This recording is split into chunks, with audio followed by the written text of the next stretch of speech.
In this video, we're going to be going over one tip for every single rank in Overwatch 2. No matter what rank you're in, these tips can help you improve and climb to the next rank and snowball your way all the way to Grandmaster and beyond. But I've helped hundreds of people get to Grandmaster, and you can be next. Just check out my private coaching link in the description down below, and let's get started. Now, before we talk about the ranks individually, I want you to understand that I'm not going to reference mechanical skill that much. It's a spectrum of improvement. You're always going to want to be working on your mechanical skill. And yes, if you have higher mechanical skill than the average for the rank you're in, then you can carry games with mechanical skill alone. But there is a point where mechanical skill just no longer cuts it, and mechanical skill alone won't carry you to the highest ranks of play. So in summary, constantly improve your mechanical skill, but don't only focus on it if you want to improve at Overwatch. Now, the first rank that we got to talk about is Bronze. And in Bronze, there's only one thing that matters more than anything else, and it's just living. If you can live more or live longer than everyone around you that is feeding, I promise you, you will climb to the Silver rank. It's not as much about how much you're popping off. It's not about your 3Ks, 4Ks, and huge ults. It's about how much you live and how little you die. So the number one tip that I'll give you to live more is to understand natural cover and corners. And what I mean by this is every single place you are standing, operating from, dealing damage from, healing from, doesn't matter. You should be within a couple of steps from cover at all times. Now, oftentimes this is going to come in the form of corners that you can play around, either peeking the enemy when you want to, or denying them from peeking you and not taking damage, getting your cooldowns back, and being full health before you push again. Understand that cover gives you options, and I want you to imagine if at any moment you got knocked down to 1 HP, could you realistically get behind cover and safe behind cover before an enemy finishes you off? If the answer is no, then you are probably standing way too far in the open. This is the one consistent mistake that everyone in Bronze makes, so I want you to move from one piece of cover, one corner, one area, to another piece of cover, one corner, one area. And every single time you're playing in open space, recognize that you could be positioned slightly in a different spot, maybe 5 feet closer to a piece of cover, and all of a sudden you are way harder to kill and you are gonna live a lot more. This is a super important tip to ingrain in yourself now, because it will carry you throughout your entire journey of climbing throughout Overwatch. Now, the next rank we got to talk about is Silver. And the thing that I really want you to focus on in Silver is not wasting your abilities and having effective ability use. While there are ways to use your abilities for a what I call min value, using your nade to heal yourself, using your Suzu on a low HP target just so you can heal them up a little bit, or just randomly throwing abilities out just all over the place, I want you to start thinking about what your abilities are actually accomplishing. Is there a way that you could use it a little bit better? Is there a way that you could get a little bit more value? Maybe instead of nading yourself or a teammate, you're nading an enemy or an enemy tank. Maybe instead of just using your heal station on soldier to heal yourself when you're behind cover, you use it when you're actively dueling an enemy or you're trying to challenge an angle for an extended period of time. Understand that every single ability has a potential value, and you want that to be maxed out as much as possible. So if you're not able to carry your games consistently in Silver, look to your ability use first and foremost, because these are the things that you're going to be using so many times throughout the course of the game. And if every single time you use it, it has a higher average value, you will have more impact and you will climb. Now, the next rank we got to talk about is Gold. And at this point, you played the game for a while, you understand how things work, but the thing that you need to really understand is matchups and counters. And the true question you need to answer is, how do you find value even in suboptimal situations? Because everyone in Gold can dominate whatever character they like to go against, right? If you think about your main, think about the heroes that you feel like you shut down, that you don't ever have a problem with. But now, think about the heroes that are really, really difficult for you to deal with. Well, while swapping can be a solution, oftentimes I find that players are often just running away when they could really find ways to adapt with the main that they like to play or play the most.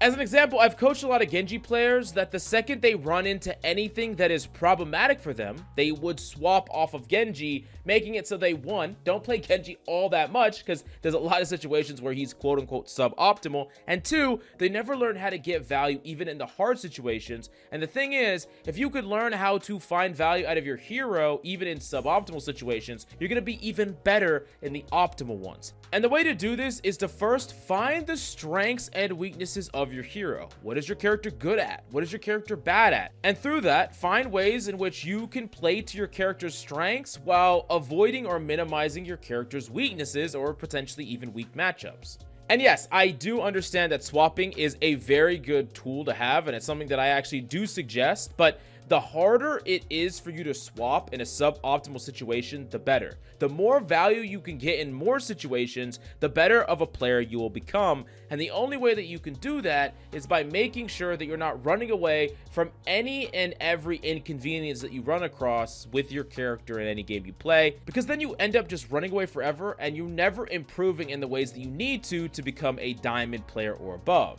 Now, the next rank we got to talk about is Diamond. And while understanding your overall strengths and weaknesses was important in Gold, in Diamond, you need to understand the team's strengths and weaknesses, and specifically the team advantage and disadvantage.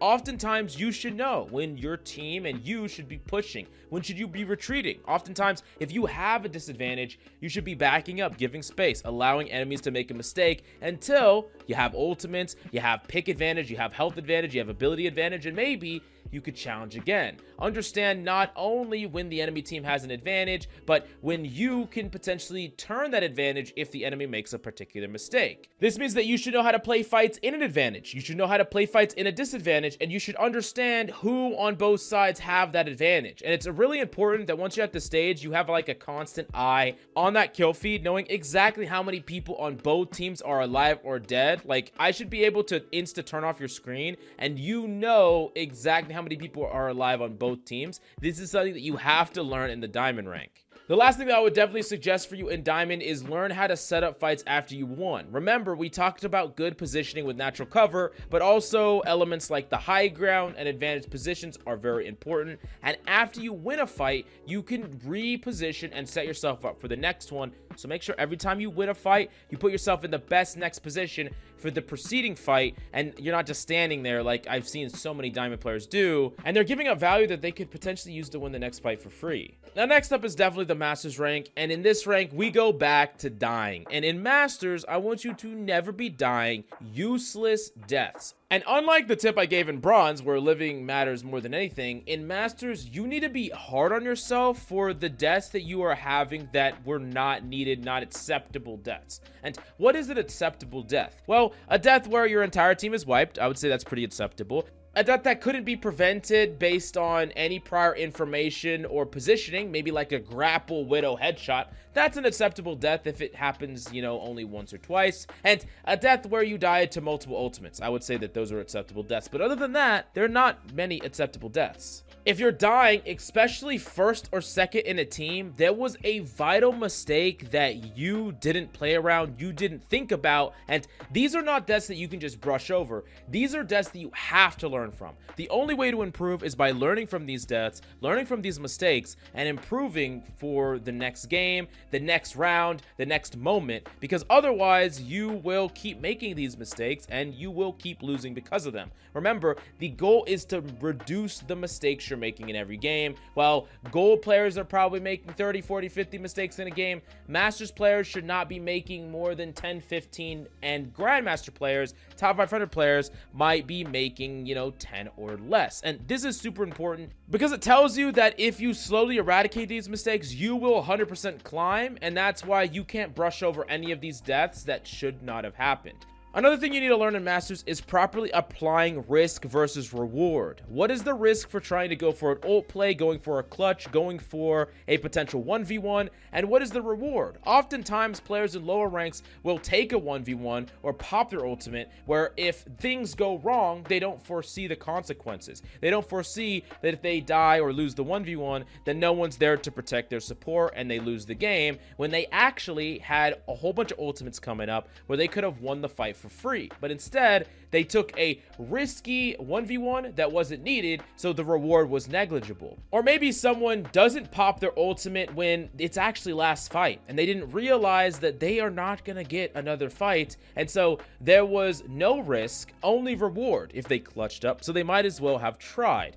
Understanding these things is super important, and it's one of the things that can separate Grandmaster players from Masters players. Next up in the Masters rank, you need to identify the fight win condition, and this could be a lot of different things. Maybe it's a certain character that if they're left uncontested, they're going to kill your whole team, like a Hanzo or something, and it's your job to help contest that person, regardless of the role you're on. This could mean sleeping him, nading him, trying to apply pressure from him, shielding him off, doing damage to him. There's a million different ways to potentially deny that win condition. Or maybe they have something like a nano blade and you don't have any way to counter it. So you could say, hey, let's take a fast fight and reset so that we could fight again. Or maybe you do something more severe, like try to hit it with a certain ability, and you make sure that you don't waste your abilities because you need them to stop this combo. Or you play really aggressive. You try to pressure the Ana, force her to make a mistake. These are things that you can do, but first, you can't even come up with this plan if you don't understand what the win condition for the enemy team is. So identifying it's the first thing, and then coming up with a game plan is only secondary. But the last but certainly not least rank we got to talk about is Grandmaster. And the number one tip that I'll give you that you have to learn if you want to be a Grandmaster player or above is the concept of respect earned versus respect granted. And what I mean here is that you need to respect people. You need to respect their skill, their mechanical skill, the way they play. They're going to punish you. You need to respect a lot of things about players in Grandmaster, because if you don't respect them, they're going to farm the hell out of you. They're going to punish you. They're going to kill you. You're going to do nothing, right? But if you over-respect people to the point where you are not confident, you don't do anything, you don't even take the engagements you're supposed to take, you don't make the plays you're supposed to make, then you are giving them value when they shouldn't be getting that value. So the idea here is that over-respect can actually turn into a flaw. And this is also where ego comes in, where you need to have a certain amount of confidence in your play, but at the same time, not giving up the respect that people deserve for being in the rank they're in, right? Just because you're confident in your skill doesn't mean you're going to take a disadvantaged or maybe even an even 1v1 at the cost of the entire freaking team fight. You're not going to do things like that unless you absolutely have to, or you have evaluated that person, realized that you don't deserve to give them as much respect as you initially did, and then you actually just go for these plays and you give them less respect than you normally would. But this often comes from you figuring out players' habits and learning or identifying the skill level of people in your lobby. It's a really hard edge to be on in Grandmaster because you simultaneously want to get the most value possible, but if you fly too close to the sun, if you don't respect people enough, if you go too ham, then you could be the reason that your team loses. You could be the person that throws the game. And it's really always on a razor's edge, the difference between popping off and carrying and feeding and throwing the game. And this is the balance that you have to make while simultaneously making as little mistakes as possible. But anyways, if you have any questions about any of these concepts, definitely let me know in the comments down below. And check out my private coaching if you want to climb to Grandmaster as quickly as possible. Links will be in the description.